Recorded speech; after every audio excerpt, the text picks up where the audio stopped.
olutalo luli kwani asinga era okwegulumiza kuno oba okubeerawo nga gwolowooza nti nze ndi wa kitalo nnyo, muganda wange kibi nnyo, ate kibi ddala kubanga ekitiibwa abantu bwe bakikuwa so si ggwe kukyewa, society ekubuulira kikyoli. Mpuuga avuddeyo munnange bw'atyo ng'agezaako okwasa kyayita ebyama. Kakati ku guno mulundi Mpuuga akyayongera okukakasa eggwanga nti Kyagulanyi si wa kitalo nnyo era tamanyikiddwa nnyo mu Amerika. Gavumenti ya Amerika temumanyi nnyo nga bw'agezaako kubeera ng'alimba bannayuganda entakera. Kankuddiremu Mathias Mpuuga mu segment eya nga bwendaba wali ku CBS era nga omukubiriza waayo ye Joseph Lukyamuze era nga ono advisor wa Mpuuga. Munnange awo yasinzidde ng'ali mu US gye yabadde agenze mbu okwetaba mu kuobuzaavinga oba okukola ogwakalabalaba ku kalulu ke baakava okubeera nga basuula Trump ke yawangudde. Munnange ng'atunnyonnyola nti waliwo ebintu bingi nnyo Nope bye yandibadde eyiga mbu singa ekibiina kino ekya Nope kyali kikulemberwa abantu abali soba, abantu abalina obwongo obuli alert, abatali oba abatakubwa mu njogere yaffe, kwegamba abantu abatakubwa, abantu abali soba, abategeera ebintu mu butuufu bwabyo, kwegamba ssaawa benanga kwebali. Kyategeeza nti omuntu singa abeera anywa omwenge kitegeeza nti akaseera ako wabeera atamiridde abataliiko, aba atali soba. Omuntu bw'abanga akuma ekikoomi kitegeeza nti akaseera ako nga bimukubye oba bimusaaye abataliiko. Kati kyagezaako kubeera ng'ategeeza nti bw'ogendera olulimi luno lwonna lwonna luvuma, lunyooma, lutyoboola, olulimi Mpuuga lwakozesa, naye ate enkya ajja kujja kutegeeza kugambe nti abo bavuma. Ekikulu tebalina njogera, naye ng'ate enjogera naze agikozesa emirundi egiwerako nti bwe weetaba amazina g'enkima muganda wange emikira bwe gikkoonako tocomplaininga. Uyo Mpuuga. Kakati kasinaba kubeera nga nkubuulira ebisingawo kubanga ayogedde bingi nnyo era njagadde bino bizuba si bipya nnyo mu matuugo, naye njagadde nkuyitiremu kubanga alabika nga Bwanika naye bwe yasinzidde wano mulaba nti ne ku tteeka ly'emmwanyi balaga nti bo be batuufu era bakulaga nti obukulembeze bwa Nuupu bulemereddwa. Era Bwanika yatukakasiza n'atugamba nti ye ayagala Katikkiro awe Mpuuga obuyinza akulemberemu okutiza ku by'emmwanyi ate akulemberemu olutalo ng'obuyinza bujja wa Katikkiro obulwanyisa abakulembeze oba ba MP katugeze aba Nuupu mu Buganda okubeera nga tebayitamu ne mu kalulu ka 2026 okubeera nga tebayitamu mbu kubanga balemereddwa okubeera nga balaga ekifaananyi ekituufu ekyobukulembeze mu Buganda. Byabadde birowoozo bya bigambo bya musajja wa Mpuuga Abedi Bwanika. Kakati era ne Mpuuga naye ng'asinziira wali mu US gye yatugambye mbu ennyonyi yamuleka teyasobola kubeera ng'agenda okukuuma akalulu nti n'omulimu gwamutwala teyagukola, naye ate atugamba nti alina experience nti waliwo ebintu bingi nnyo ebyokuyiga mu kalulu ka Amerika kaateetabaamu kaataayobuzaavinga kubanga ennyonyi agamba yamuleka. Kakati ebintu nga bino biyinza okukulwaza pressure, naye buli mbeera ebaawo kakibe kisaawe kya mupiira kubeerako ambulance. Kati ne ku Uganda bwe ntyo waliyo omusawo omukugu era abantu bamwettanidde era nga ne lipooti bazirina wano amaloboozi bagamba wano bambi mu kwebaza era nga baagala obanga zanyi wano ku Uganda Atalagi naye njagga kuŋŋaanya ngende nga ngateekayo oba oli awo nkola akalango ngende nga ngateekayo mpolampola muwulire abantu nga bawa obujulizi obwaddala ku musawo gwenjogerako qualified doctor ate yakola research ate omuntu alina talenti. Ekyo kikulu nnyo. Omusawo ali talented abo batono nnyo wano Uganda by the way abakola research abamu basoma yes tubawe ekitiibwa basawo naye era ne babeeraawo nga bwe basoma ebintu byabwe awe batyo kati abalala ne bagenda mu maaso ne beeyongerayo ne bagamba tubisomye kati ate katuke ku ground tukole research guno mutuba okay omutuba guno amasanda gaagwo galimu ki nanoonyereza ku ekyo mulimu kyona kino kitegeeza nti okusinziira ku kino na kino kyetwasoma kiwonya kino na kino bw'ogatta na kino kitegeeza wano obulwadde bwa kansa obwo bumaze musawo gwenjogerako kakati gwe bwoba omwagala nze sikodowalira nnamba muganda wange ekyo kyekirabo kyenyinza okuwanga omuwuliriza wa Uganda Atalagi gwe just ngamba bugambe bwe mbadde ali nkugambye nina gwe nali ngambye nti mpaayo ebibiri nkuwe ennamba gy'omusawo jangu onnumirize oba genda ku mukutu omulala onnumirize nze nkuwewo ennamba gwe n'oyogera n'omusawo lwaki tufa endwadde ze tusobola okwejjanjabira Uganda. Kakati munnange tuli ku byampuuga kubanga ebintu nga bino oyinza okwesanga naye etakukwetako omusawo oba oli awa mu checking. Kakati munnange Mpuuga yagambye nti asuubira nti ajja kuwandikayo report era agisheyaringe ne bannayuganda omuli n'obukulembeze bwa NUP mbu bwe kibanga ekibiina kinaamukkiriza okumuwa platform okubeera nga asheyaringa information ey'omugaso ennyo ne lessons ze yapiikinze mu America nejjukira akalulu teyakeetabaamu teyaobserving enyonyi yamuleka kati kitegeeza naye era yalinga ffe eno nga tukalaba tumusinga okukamanya bwensuubira kubanga ffe tuba naffe tugoberera naye yali agoberera bugoberezi ebiseera yabimala wa Mpuuga era tujja kubiraba yabimala ku ki oba gyali akola ki munnange bw'ati agamba nti bwe banaaba bamukkiriza okubeera ng'asharinga information eyo mbu already mbwali mu kukola lipooti era agamba nti naye akimanyi bulungi nnyo nti tewali ngeri yonna bukulembeze bwa NUP gye bugenda kumuwamu mukisa oba audience kubeera nga asharinga information gye yafunye mu America alinga yasoose okugendayo. Kakati mbu agenda kusharinga information ne bannayuganda ku floor ya parliament ekyo kyo mukakafu nnyo mwekakafu nti kijja kubaawo kubanga nti akimanyi bulungi nnyo speaker ajja kumuwa time okubeera nga asharinga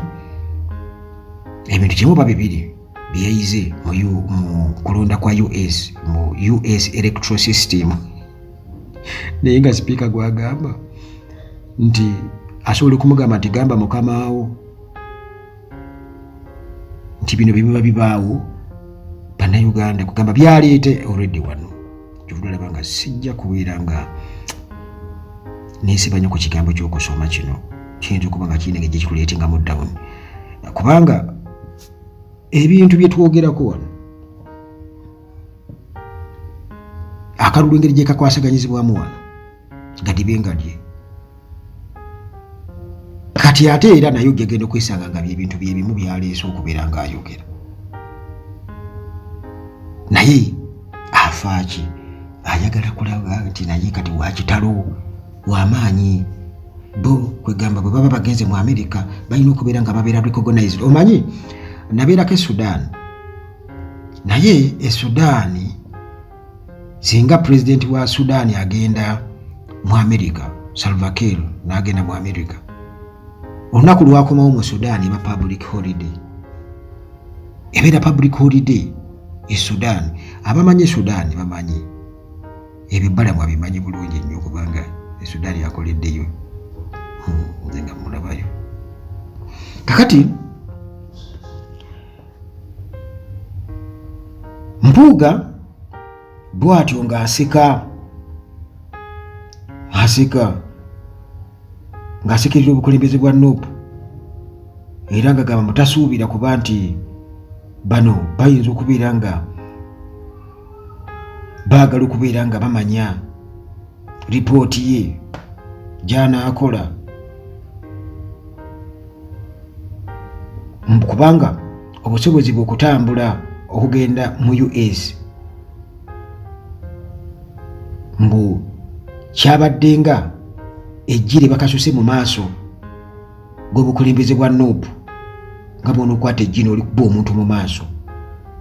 obukulembeze bw'ekavule mbu okuva lwekiri nti ba Fort Soldiers babadde nga bamusaasaanyako amawulire amafu nti visa ye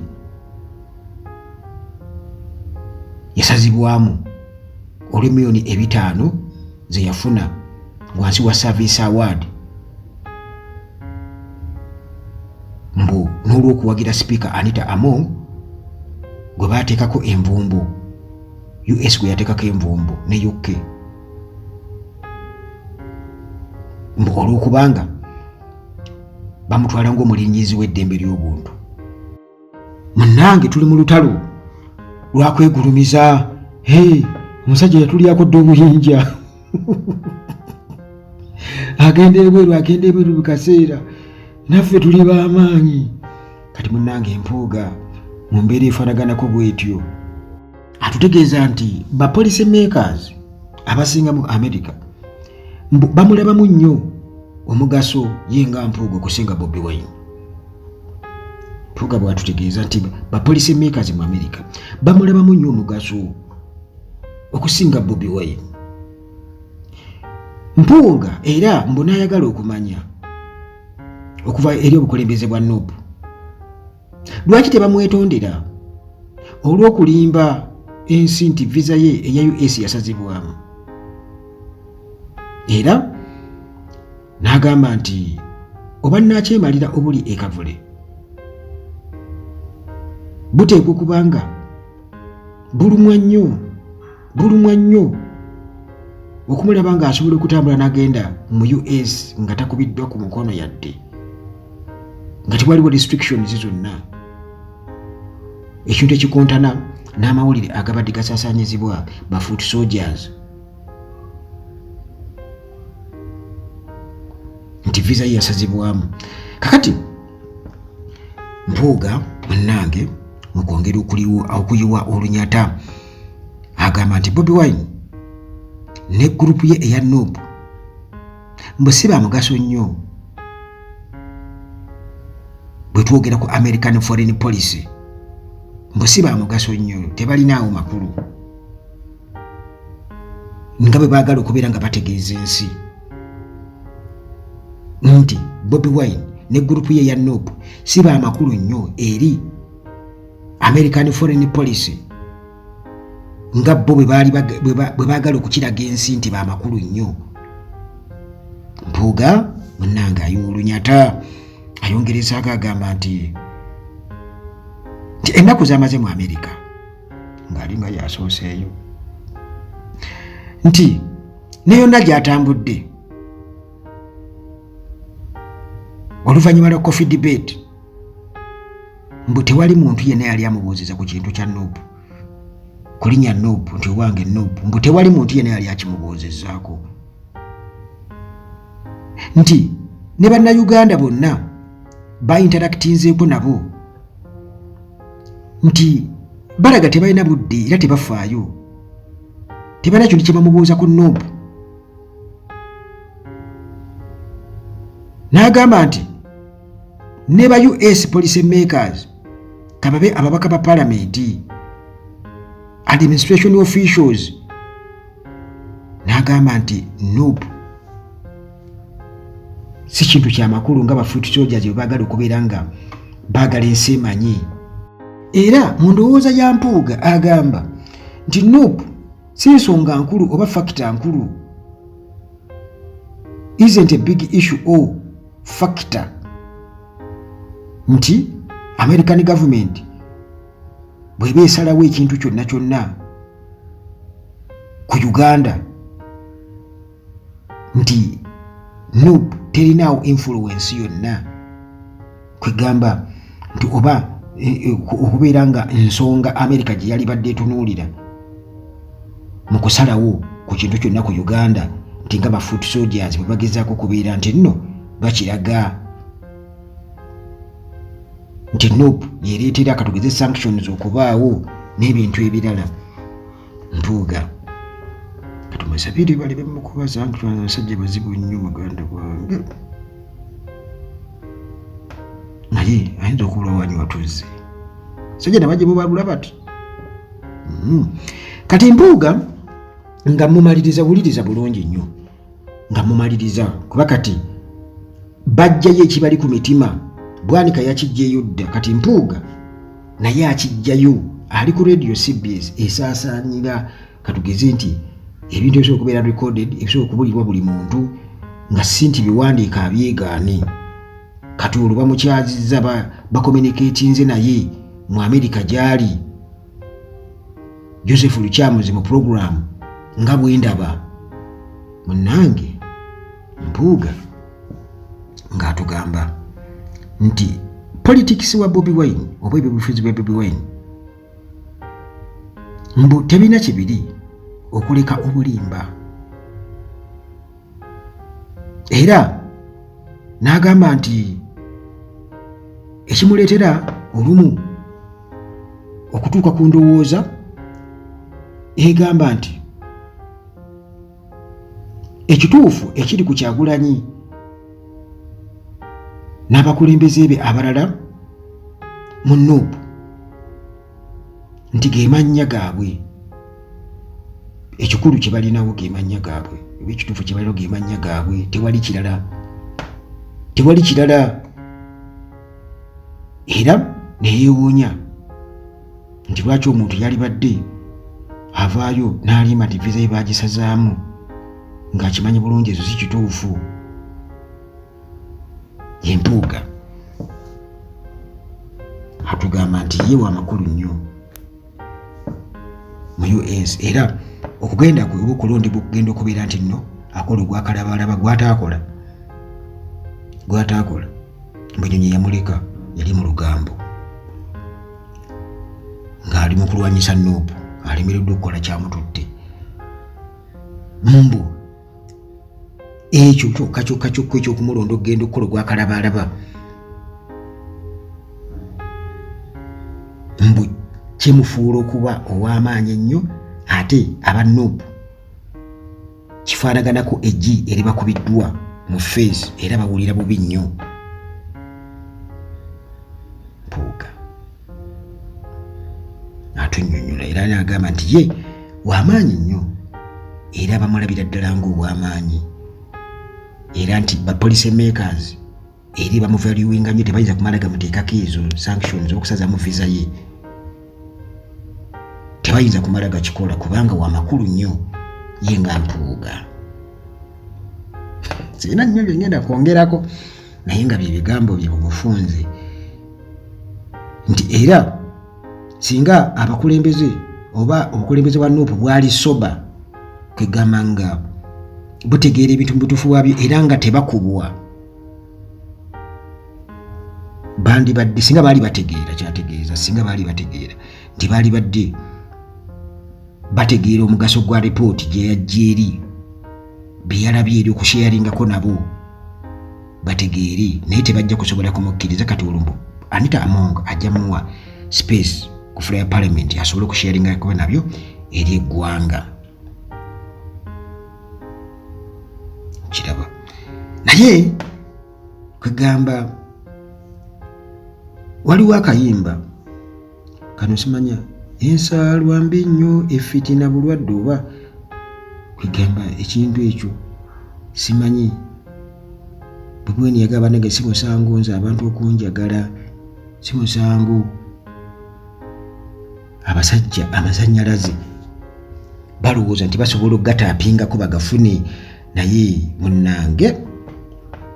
ekitiibwa society yekikuwa